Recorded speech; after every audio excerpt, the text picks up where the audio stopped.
नमस्कार मित्रांनो. आजच्या व्हिडिओमध्ये आपण चर्चा करणार आहोत वृश्चिक राशीचं जुलै 2024 करताचं संपूर्ण राशीफळ. यामध्ये तुमचं स्वास्थ्य, याचप्रमाणे तुमचं आर्थिक स्थैर्य, लव्ह लाईफ, वैवाहिक जीवन, याचप्रमाणे तुमचं करिअर कशा प्रकारचं असेल, असे कोणते दिवस आहेत की जे महत्त्वाचे आहेत, त्यावेळेला कोणते निर्णय घ्यायला हवेत किंवा कोणती काळजी घ्यायला हवी, या सर्व संदर्भातली खुलासेवार चर्चा आपण या व्हिडिओमध्ये करणार आहोत. तर सर्वात पहिल्यांदा आपण चर्चा करू की तुमचं स्वास्थ्य मानसिक आणि शारीरिक हे नेमकं कशा प्रकारचं असेल. जसं की तुमच्या राशीचा जो स्वामी आहे मंगळ, जो की तुमच्या 6व्या सणामध्ये भ्रमण करतोय. दिनांक 13 तारखेनंतर तो तुमच्या 7व्या सणामध्ये भ्रमण करणार आहे.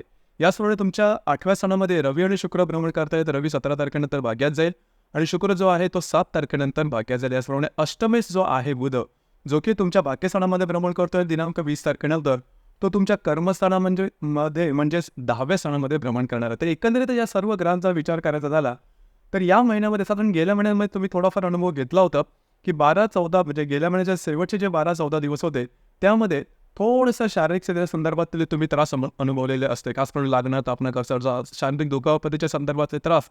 त्याचप्रमाणे ज्या ठिकाणी तुम्ही काम करता, नोकरी करता किंवा व्यवसाय करता, त्या ठिकाणी सुद्धा थोड्याफार प्रमाणात तिथले जे माणसं तिथले तुमचे सहकर्मी असतील त्यांच्यावर वादविवादाचे प्रसंग वगैरे निर्माण झालेले असतील. तर या महिन्यामध्ये सुद्धा जवळजवळ 14-15 तारखेपर्यंत तशाच प्रकारचा काहीतरी अनुभव आहे. तर त्यामुळे तुमच्या आरोग्याकडे तुम्हाला लक्ष देणं अतिशय आवश्यक आहे. आरोग्याच्या संदर्भातले काही त्रास या दरम्यान डोकं वर करू शकतील. थोडंसं या संदर्भात काळजी घेणं महत्त्वपूर्ण राहील.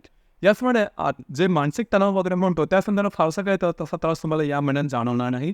परंतु शारीरिकच्या संदर्भात खास करून जर का तुम्ही कुठल्या व्याधींमध्ये वगैरे त्रस्त असाल तर त्याचे सुद्धा काही लक्षणं तुम्हाला या दरम्यान दिसू शकतील.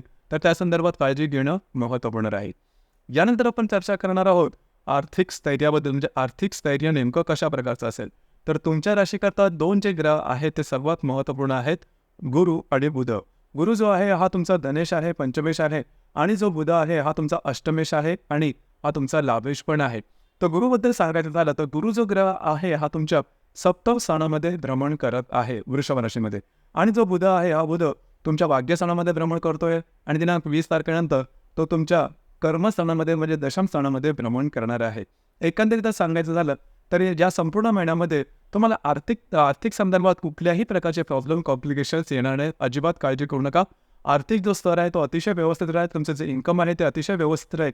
इथे फक्त एकच गोष्ट सांगावीशी वाटते, जो सप्तमात भ्रमण करणारा मंगळ आहे त्याची 8वी दृष्टी तुमच्या द्वितीय स्थानामध्ये पडणार आहे. त्याच्यामुळे खर्चावर थोडंसं नियंत्रण ठेवणं जास्त गरजेचं आहे. तुमचे खर्च आहेत हे थोडेसे जास्त होतील, तिथे थोडंसं लक्ष द्या. अर्थात तुमचं जे इन्कम जे आहे ते अतिशय स्टेबल राहील.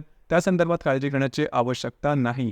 गृहसौख्याबद्दल विचार करायचा झाला तर तुमच्या राशीचा जो चतुर्थश आहे शनी, जो चतुर्थ स्थानातच आहे, मात्र या संपूर्ण महिन्यामध्ये तो वक्री असणार आहे. यावेळेस घरातले जे वृद्ध व्यक्ती असतील त्यांच्या आरोग्याकडे लक्ष देणं गरजेचं राहील.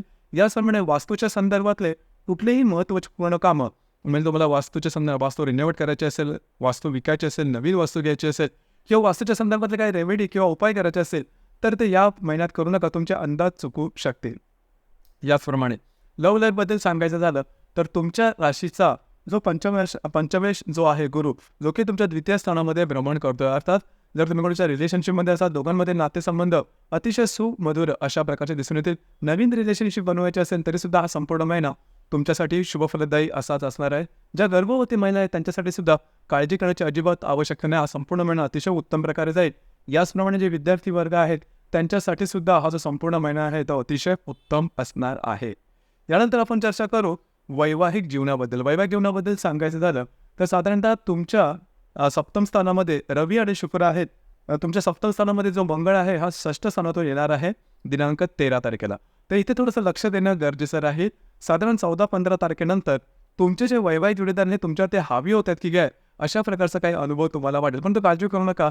तसं काय तुम्ही सुद्धा तुमच्याकडून सुद्धा अशा गोष्टीला जास्त काही खतपणे घालू नका, कारण गोष्टी थोड्याशा टोकाच्या होऊ शकतील. इथे एक गोष्ट फार चांगली आहे ती म्हणजे तुमच्या सप्तम स्थानात असणारा जो गुरु आहे, गोष्टी किती जरी टोकाच्या झाल्या तुमच्या वैवाहिक जीवनाच्या नातेसंबंधामध्ये, तरी गुरु हा त्याला बऱ्याच प्रमाणात राखून ठेवेल. गुरु त्याला बऱ्याच प्रमाणात पाठबळ देईल.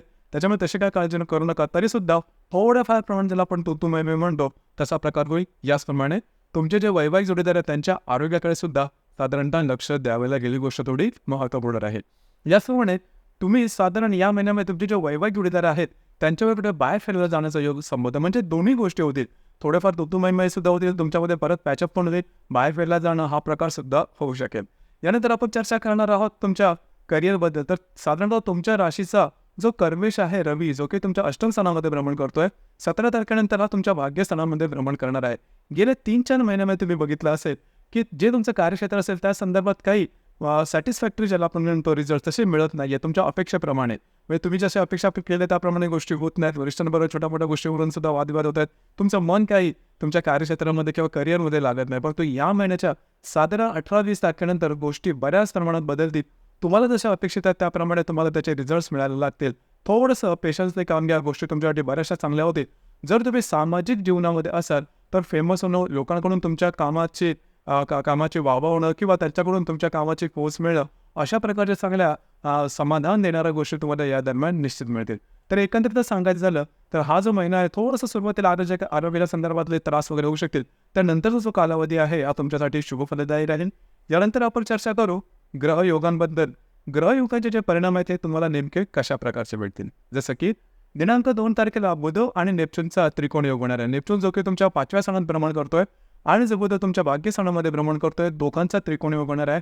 अतिशय उत्तम अशा प्रकारचा हा योग आहे. खास करून तुमचे अंदाज बरोबर ठरणं, काही अनपेक्षित लाभ मिळणं, काही चांगल्या इंट्युशन्स येणं, अशा प्रकारचे अनुभव तुम्हाला या दरम्यान येऊ शकतील. याचप्रमाणे दिनांक 3 तारखेला शुक्र आणि शनीचा त्रिकोण योग सुद्धा होणार आहे. शनी जो की तुमच्या चतुर्थ स्थानात भ्रमण करतोय, वक्री आहे आणि तुमच्या अष्टम स्थानात असणारा जो शुक्र आहे, दोघांचा त्रिकोण योग होणार आहे. शुभफलदायी अशा प्रकारचा योग आहे. खास करून तुम्हाला काय अनपेक्षित लाभ या दरम्यान मिळू शकतील. वैवाहिक जोडीदारावरचे नातेसंबंध सुद्धा बऱ्याच प्रमाणात सुमधुर अशा प्रकारे दिसून येतील. तुमच्या घरातल्या ज्या व्यक्ती आहेत त्यांच्याकडे बाहेर फिरल्या जाण्याचा योग सुद्धा संभवतो. याचप्रमाणे दिनांक 11 तारखेला रवी शनीचा त्रिकोण योग होणार आहे. शनी जो की तुमच्या चतुर्थात भ्रमण करतोय, जो रवी अष्टमात भ्रमण करतो, दोघांचा. याचप्रमाणे शुक्र आणि नेपच्यूनचा सुद्धा त्रिकोण योग होणार आहे. इथे सुद्धा तुम्हाला काही चांगले तुमचं जे काही कार्यक्षेत्र असेल त्या संदर्भातल्या नवनवीन संकल्पना सुचू शकतील. सगळ्यात महत्त्वाचं म्हणजे शुक्र नेपच्यूनचा त्रिकोण योग आहे, खूपच उत्तम राहील. वैवाहिक जोडीदारावर कुठे बाहेर फिरण्यात जाण्याचा सहयोग संभवतो. तुमच्या दोघांमध्ये पॅचअप आहे ते खूप चांगलं राहील. याचप्रमाणे जर तुम्ही शेअर मार्केटमध्ये ट्रेड करत असाल तरी सुद्धा काही चांगले लाभ संभवतात. मित्र परिवाराकडून तुम्हाला काही चांगले सल्ले सुद्धा या दरम्यान मिळू शकतील. याचप्रमाणे दिनांक 15 तारखेला मंगळ आणि हर्षलची युती होणार. आता ही जी युती आहे ही थोडी महत्त्वपूर्ण राहील, कारण तुमच्या सप्तम स्थानात होणार आहे. मंगळ हर्षाची युती ही अशुभ फलदायी राहील. खास करून हे 2-3 प्रकारे तुम्हाला त्याचा अनुभव येऊ शकेल.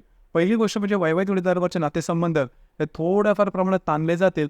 त्यांच्या आरोग्याच्या संदर्भातले काही त्रास होतील. वैवाहिक जोडीदार तुमच्यावरती हवी होतोय का किंवा वरचढ होतोय, अशा प्रकारचे काही तुम्हाला अनुभव जाणवतील. पण तू काळजी करू नका, हा तात्कालिक परिणाम आहे, 2-3 दिवसाचा आहे. थोडंसं पेशन्सने काम घ्या, थोडंसं ॲडजस्ट करा, मग गोष्टी फार टोकाच्या होणार नाही. अर्थात गुरु जो तुमच्या सप्तमात आहे तो या सर्व गोष्टींना थोडंसं हे करू शकेल, थांबवू शकेल. परंतु तुम्ही स्वतःकडून सुद्धा काही गोष्टी टोकाच्या करू नका. ज्याचप्रमाणे दिनांक 21 तारखेला बुध आणि हर्षलचा केंद्रयोग सुद्धा होणार आहे.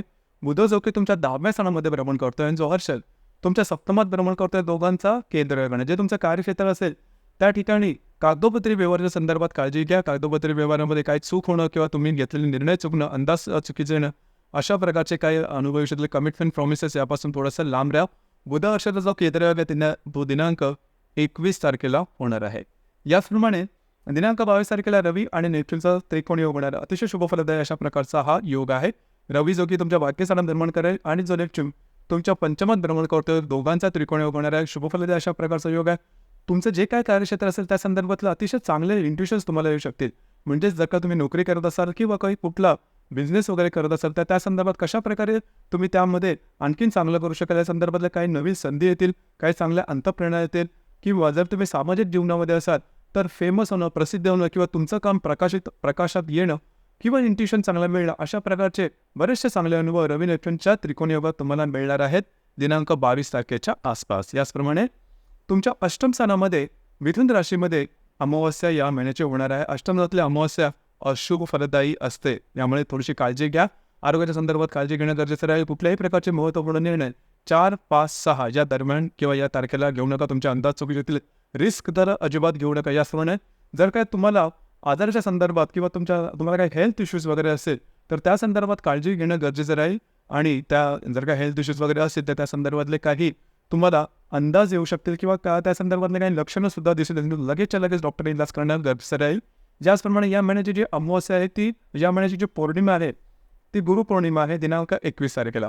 अमावस्या आणि पौर्णिमा दोन्हीच्या वेळेला थोडंसं रविचंद्राचं आकर्षण पृथ्वीकडे जास्त असतं. आपण थोडं त्यामुळे जास्त भावनातीत होतो, इमोशनल होतो आणि इमोशनमध्ये जाऊन आपण चुकीचे निर्णय घेण्याची शक्यता थोडी वाढते. तर या दरम्यान कुठल्याही प्रकारचे चुकीचे निर्णय मात्र घेऊ नका. तर मित्रांनो, हे होतं वृश्चिक राशीचं जुलै 2024 करताचं संपूर्ण राशीफळ. आपल्याला हे राशीफळ कसं वाटलं? आपण त्याचा अनुभव कशा प्रकारे घेतला? खाली कमेंट बॉक्समध्ये नक्की कमेंट करा. धन्यवाद.